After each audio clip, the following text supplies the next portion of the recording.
Salute, salute. Mic check. 1 2 1 2.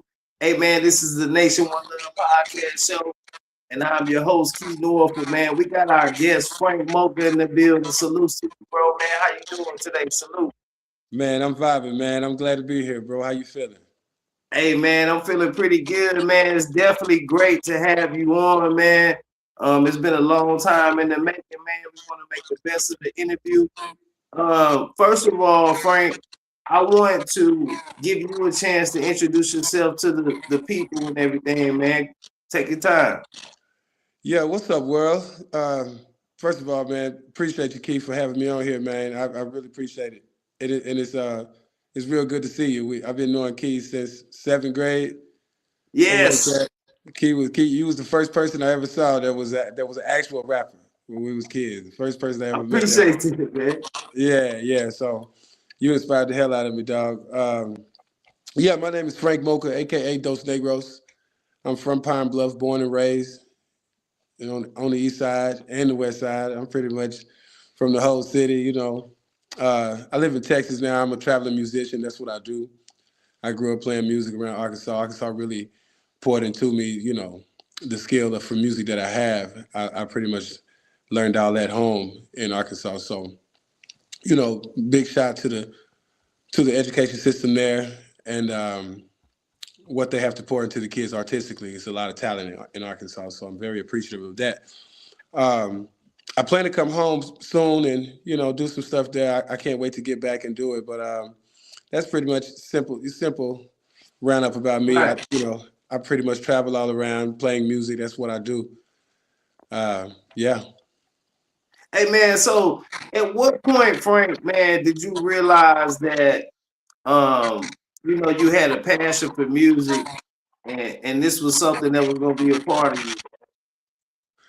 I didn't know I could make a career out of music as a kid. I had no idea. I just knew I couldn't go without doing it.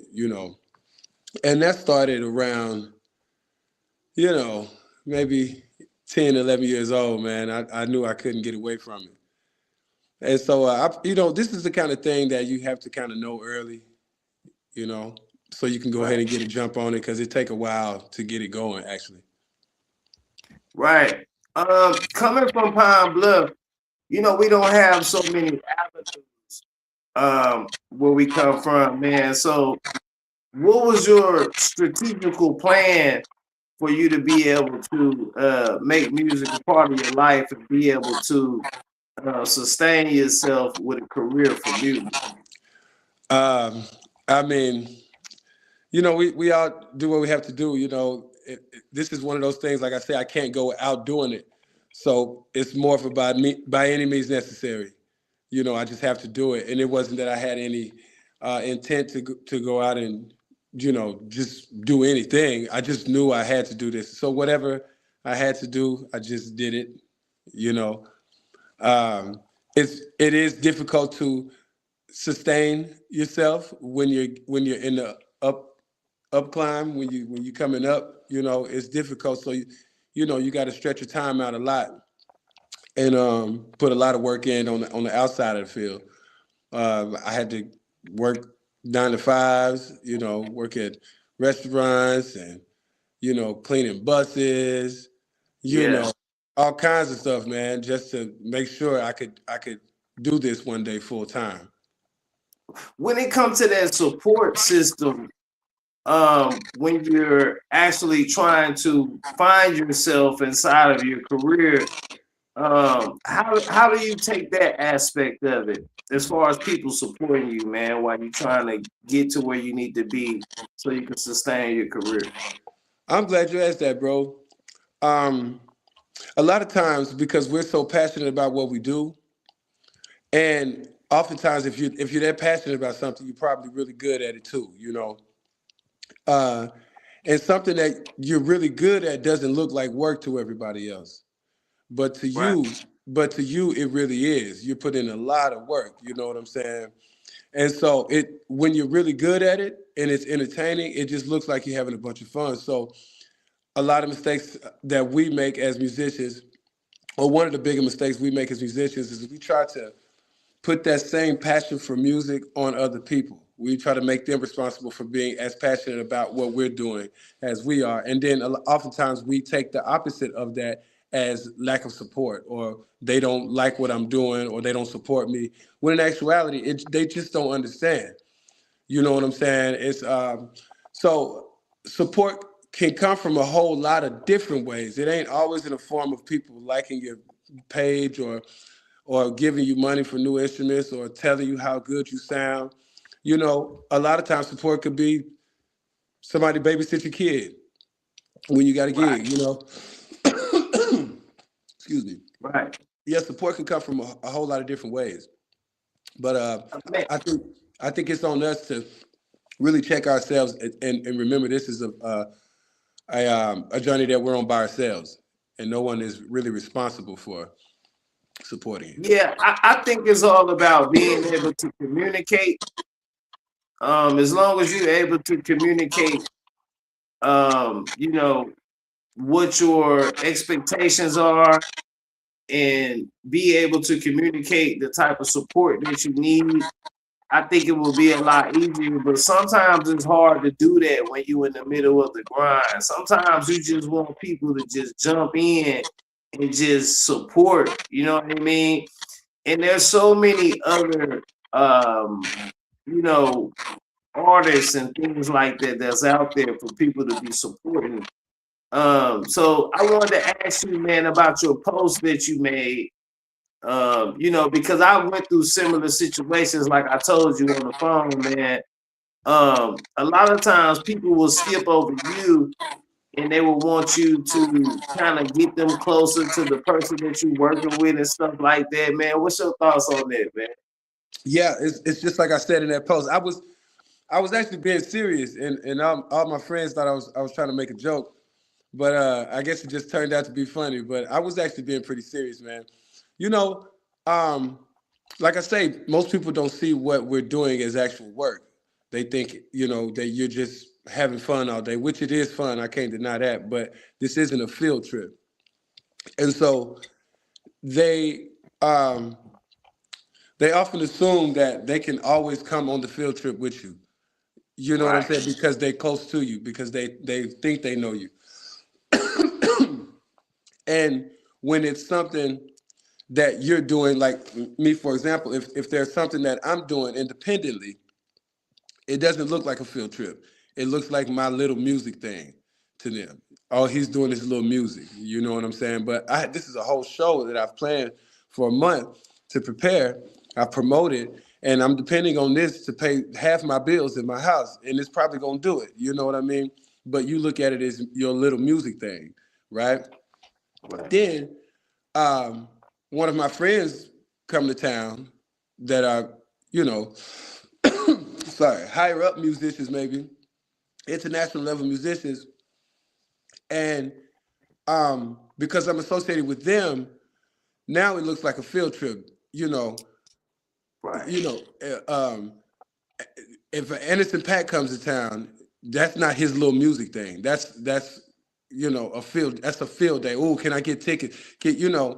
And these are people who haven't called me in a year or maybe years. And then they right, find out I'm playing with Erica Badu tonight. And then all of a sudden, how are the kids? All of a right, sudden, they remember, you know what I'm right, saying? And I've been doing shows for so long, and I can't get any of them to call and even say, how did the show go? You don't even have to be there. How did it go? I saw you posted your show. Hell, I didn't even post that I was playing with Erica, and they just do. So if you know what I'm saying, but they don't know anything about me. And so I think it's just a little bit insulting when that happens. And I think for those people who do that, at least make it look sexy. Grease it up a right. little bit. You know what I'm saying? Call the person maybe 3-4 times throughout the year just to check the temperature with them, see how they doing. Just at least make it look genuine, because the way y'all are doing it is disgusting. You know, Right. yeah. Right. I I feel don't get. that, man. Yeah. I feel that. How did you, get the opportunity to meet Erica Badu and for her to initially make the decision to want to accept you as, a major part of her band and things like that? How did that happen? Yeah, man. I moved to Texas from Pine Bluff in 2005, and a young woman I was dating at the time, her family was heavy into the music, to the live music scene, and so Mhm. she would teach me all these things about live music. About playing instruments and stuff like that. I only played marching band stuff coming up in school from Pine Bluff. I didn't even know you can make a career out of being a musician. I just knew I wanted to do it. Right. And she would always tell me, different bands, different musicians that she knew, and I would overhear conversations with her uncles about how they, going on the road and doing this and stuff, and it kind of got me intrigued. And so she kind of told me to go to this place called the Profit Bar in Dallas, Texas, and check out this band called the Grits Band, RC and the Grits. Yeah. And she was like, just tell me you want to sit in, And I brought my drum there, and I did that. And I didn't know this is Erica Badu's band. Okay. Yeah, I had no idea. They were just some cold ass niggas playing, you know what I'm saying? Just playing the hell out of their instruments. I couldn't believe it. And so I started playing with that band, man. I got in that band that night. I sat in, I started playing, and then later that night, he was, the band leader, RC, was like, can you come to rehearsal? So I started playing with this band. Then I found out this guy is Erica's music director. So as the years went on, maybe 3, 4 years after that, the position for a percussionist became open, and there it went. Yeah. Yeah, Yeah, man. You did an awesome job, man, especially representing the city. So salutes to you on that, man.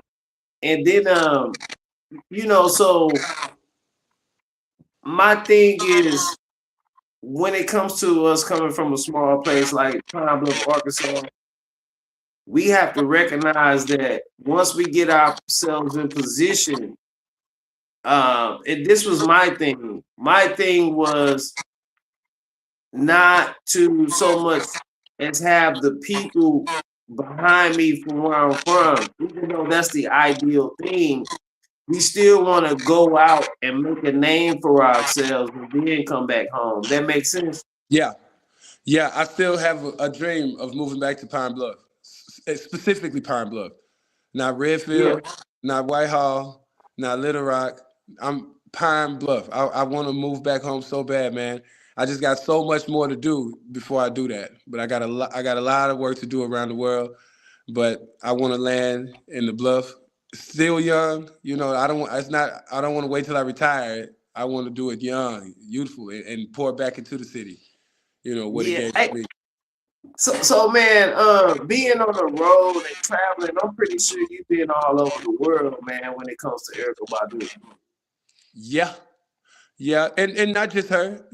I play with several artists, and I've probably been to every continent at least except what Antarctica. I've never been to Antarctica, but I've been to every other. Yeah. Yeah.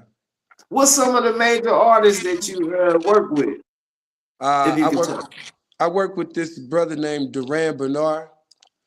Um, I produce music with him. I write music with him, and primarily I'm the live. I play live drums with him on the road, and we nominated for a Grammy this year. Oh Um, yeah. yeah, hopefully we get that in February. And I play with this young lady named Tyla. She's a South African artist. She got a song "Make Me Sweat, Make Me Water." That water is called water. Yeah. Yeah, I heard that. yeah. I play with her too. So and then combining that with Erica, that's a lot of traveling. Yeah, Yeah. yeah. Hey man, that's awesome, man. And what's some of the craziest stories or experiences that you had on the road, man, since you've been traveling and been overseas and all that, man? What's one of your craziest experiences you had? Man, let's see if I can. Man, some crazy things happen. You know what I mean? Yeah. But one of the craziest things. One of the homies got robbed in in uh, in the Philippines Yeah. or Bali or something like that. I don't remember, But we went to this club or something, and he insisted on hanging back. I'm like, I'm gonna hop on the scooter and I'm gonna head back. He insisted on staying. We got up the next morning, and he was looking quiet as hell. He was chilling. We in breakfast, in the hotel. He quiet. Usually he excited. I'm like, what's up, my boy? You all right? Like, yeah, I'm good. I was like, how was last night? He was like, oh, it was cool. He was more and more quiet. About 5 minutes passed, he went and broke the silence. He was like, so yeah, man, those dudes robbed me last night, man. He said, Yeah. yeah. They took him to the ATM and made him unload it. Hey Yeah. Frank, you know, we have a serious issue where we're from. Uh, I started a nonprofit called Saving Our Youth Project. What are some of the insights that you can give to some of these children, man, who want to follow in your footsteps? I know you have to be a big inspiration to those children coming from where we come from, man. What's some insights that you can give them to kind of help them follow in your footsteps? I mean, for any kid who wants to be a serious musician, first of all, there isn't no kind of fairy tale advice. You have to practice every single day, all day. If you want to be at a level that you think is super dope, you want to be up there, you have to work for it. It's a job. Music is a trade, just like any other skill. It's a language. You have to learn to read it. You have to learn to write it. You have to learn to speak it. Um, and hang around the older musicians. They're better than you because they've been here longer. They know more. Hang around them a lot, you know, um, and don't stop. It's gonna be a lot of stuff that's gonna make you want to quit. Um, you don't have to quit. It's gonna happen. With persistency, with consistency and persistence, progression is a natural occurrence. You're gonna get better with time. You just got to keep doing it. That's right. That's right. Practice makes perfect, man, and you gotta perfect your craft. Especially if you want to be the best at something, or Yeah, you especially have if to you be. think you have a disadvantage in something, man. Yeah. So that's most definitely. Um, is there anything that you know you want to personally just give? Because I know this is your personal interview. Is this something that you personally just want to give to the youth that you want to come out with right now, man, and give to the youth, man, like a message to the youth? The same as I told them about music. That's with everything. With Yeah, consistent, with consistency and persistence, progression is a natural occurrence. Don't ever stop. Whatever you want to do right now, you're at the time you can do it right now. You can start whatever it is you're trying to do. You can start right now. If you're able to comprehend this interview and watch what I'm saying, then you can start right now. It don't matter what it is. You want to be a doctor, you can get a jump on that right now. There are things you can do. You just have to take whatever you're doing, take it serious. Take it serious. Don't that's right. consume yourselves. Don't consume yourselves with your cell phones and the video games. You don't learn anything. You don't get anything from that. Go go learn something that you can touch and you can feel and you can hold in your hand. Go grab something you can hold in your hand. Yeah, something. Tangible, Yeah, tangible. yeah. Yeah. So is there anything that you've been working on that we can be on the lookout for now, or anything that's coming out in the future that we should keep an eye out for? Yeah, man. If you go to Apple Music, Frank Moka, aka Dos Negros, it's a gang of music there. Um, and I just finished an album. I just recently signed a record deal with the label here in Texas, and I'm excited to see what comes from that. I just produced a big album with those guys. It's about 10 tracks on it, and we're gonna put it out at the top of the year, you know, soon. And yeah, be on the lookout for it. It's called Dashiki with the Kango. Oh, that sounds dope too, man. Dashiki with the Kango. Yeah. I was gonna ask you, man, and I'm pretty sure I know the answer to this question. Who came up with the name Those Negros, man? That's a I, dope I ass name too. it's crazy because and there's nothing wrong with how you say it, but it's definitely pronounced Dos Negros. Those Negros. Yeah. Okay. You know I'm gonna say Negros. Yeah, everybody say Negroes. All my white friends, they scared to say the name, period. They don't want nothing to do. They call it Frank's band. Yeah. They won't say those Negroes. But it just means, it doesn't even mean two black people. It just means double black. Just two, you know, Right. black and black. Being is just duality. Yin and Right. yang. If it's do you want this or that, my answer is yes. That's just how I am. So it's just dose. It's two of me. I resonate in a duality form. I'm a Pisces male, two fish going in opposite directions, but I think they're going in the same destination. Um, Right. yeah, so that's where the whole concept of Dos Negros comes from. Just operating in duality. So with that being said, do you feel like spirituality has a lot to do with how musically inclined you are? Yeah, yeah. Spiritually, it's because music is the only thing that can physically move a person without you having to touch them. I don't have to touch you at all, but if I do that, you start down your head like that. You know what I'm saying? Yeah. So music Yeah. it's very spiritual. The babies, when babies are just old enough to stand up, let alone walk. If the song comes on, the baby's gonna dance to the actual beat as if they've been here to hear it before. They never learned to dance to the beat, but they just do it. It's spiritual. Very. Right. Sound frequency and vibration has a lot to do with spirituality. So that was the premise of my question. So what do you think that's next for you? Even beyond the projects, what's something major, man, that you want to put on the forefront for the people to be looking for you? What's next for Frank Moka? This album, Dashiki with the Kango, is the biggest thing of the decade for me. Yeah, it's Yeah. a big deal. I put a lot into it. A lot of talented people on the album.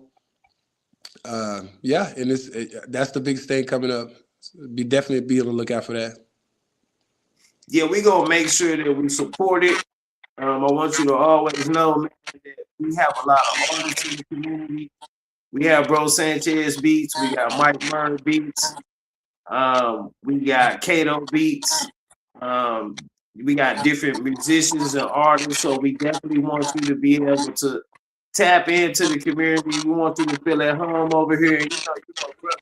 Brother, For you're sure. home team, so it's double love. For sure, man. Likewise, you already know, Key. Yeah, man. And at this point, man, we're reaching the end of the interview. We are coming up on the 25-minute mark.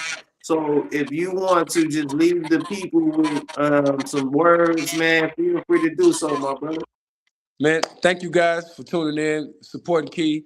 He's a hell of a dude. He's a brilliant man, and he's got a lot to offer to the city and to the state and to our people in general. So keep supporting Key. Key, I love you, dog. Thanks for having me on here, dog. I love you too, brother. As much love and respect. And make sure y'all look for the album, Dashiki with the Kango from Those Negros. We will be promoting that. As soon as you give me some promo, we'll be promoting that. And we're gonna tap in and keep some work going, man, for sure. Most definitely, my brother. Yes, sir. Hey, man, salutes to you, my brother. I appreciate you for tapping in with us today. I will get this interview over to you, man, so you can use it on your own terms. Yeah, I appreciate you, Key. Hey, I appreciate you too, my brother. It's nothing but love and respect. For sure. Yes, sir. And I salute to everybody for tuning in. I appreciate y'all for tuning in. Make sure y'all go. And Frank, if you want to give them your social media hookup so they can follow you on social media, Yeah, that'd just be go great to too. Frank Moka on Facebook, FrankMoka, and then Frank Moka Dos Negros on Instagram. And that's pretty much all I'm toying around with. I don't do TikTok and all of that. Just those two. Yeah. Yeah. Yeah, most definitely, man. I'm looking forward to that album, and I will reach out to you on the back end, my brother, so we can set some more things up. That's a bet, Key. Yes, sir. Salutes. I appreciate you, man. You know it's number love and respect. I'm gonna reach out to you. Yes, sir. Take it easy, dog. Yes, sir. Salutes to everybody. I see the enemy's public in the building. Salutes to my brother Nasir, the enemy's public. Salutes.